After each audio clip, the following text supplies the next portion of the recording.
Queen B Helen এবং ওরিওর পক্ষ থেকে সবাইকে স্বাগতম, সুস্বাগতম। আমি আজকে দই বানাবো। সেই দইটা হবে আজকে ভিন্ন রকম, এর আগে কখনো বানাইনি। দইয়ের বীজটা আমি সুন্দর করে ছাঁকনিতে রেখে দিলাম যাতে পানিটা, যে এক্সট্রা পানিটা আছে সেটা চলে যায়। কারণ এর আগে আমি যতবারই দই বানিয়েছি আমি ঠিক এভাবে বানিয়েছি, আমার দইয়ে পানি কম ছাড়ে। তো অন্যান্য সময় চিনি দিয়ে করি, আজকে আমি করব হচ্ছে গুড় দিয়ে।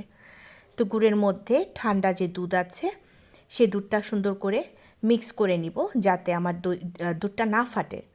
এর জন্য আমি সুন্দর করে এটাকে মিক্স করে নেব, কারণ গরম দুধের মধ্যে গুড় দিলে পরে বেশিরভাগ সময় ফেটে যায় টকের কারণে, গুড়ের টকের কারণে। তো এটা ভালো করে উতরিয়ে নিব। আমি 1 লিটার দুধকে আধা লিটার করে নিচ্ছি এবং সেই যে ছাঁকনির মধ্যে আমি যেই দইটা রেখেছিলাম সেখান থেকে যে পানিটুকু বের হয়েছে সেটা আমি ফেলে দিয়েছি এবং এই বীজটা আমি এখন কাজে লাগাবো।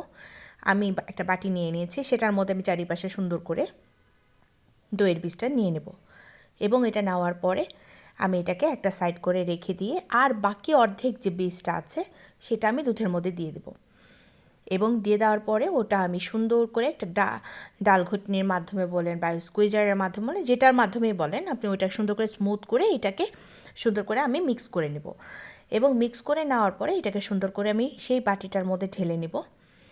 যদিও আমি একটা জিনিস ভিডিও করতে ভুলে গেছি, সেটা বলছি। আমি একটা বড় স্টিলের বাটি নেব, যে বাটির মধ্যে বা বোলের মধ্যে আমি গরম পানি দিয়ে নেব যাতে এটা আমার দই মেকারের যে ইয়াটা আছে সেটা কাজ করে। যাই হোক, আমি যেটা দেখাতে ভুলে গেছি, যেটা ভিডিও করতে ভুলে গেছি, সেটা এটা এটা এই পর্যন্ত তো প্রসেসটা দেখালাম। এর পরের প্রসেসটা আমি যে ঢেকে রেখেছি 3-4 ঘন্টা, এই জিনিসটা ভিডিও করা হয়নি। এই তো 3-4 ঘন্টা পরে আমার সুন্দর দই হয়ে গেছে, একদম সুন্দর মতো।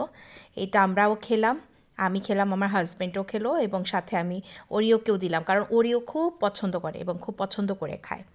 সবাই আমাদের জন্য প্রার্থনা করবেন, আমি যেন এইভাবে সুস্থ থাকতে পারি এবং মাঝে মাঝে আপনাদের মধ্যে ভিডিও নিয়ে আসতে পারি, এর জন্য প্রার্থনা করবেন। ভালো থাকবেন সবাই, টেক কেয়ার। এবং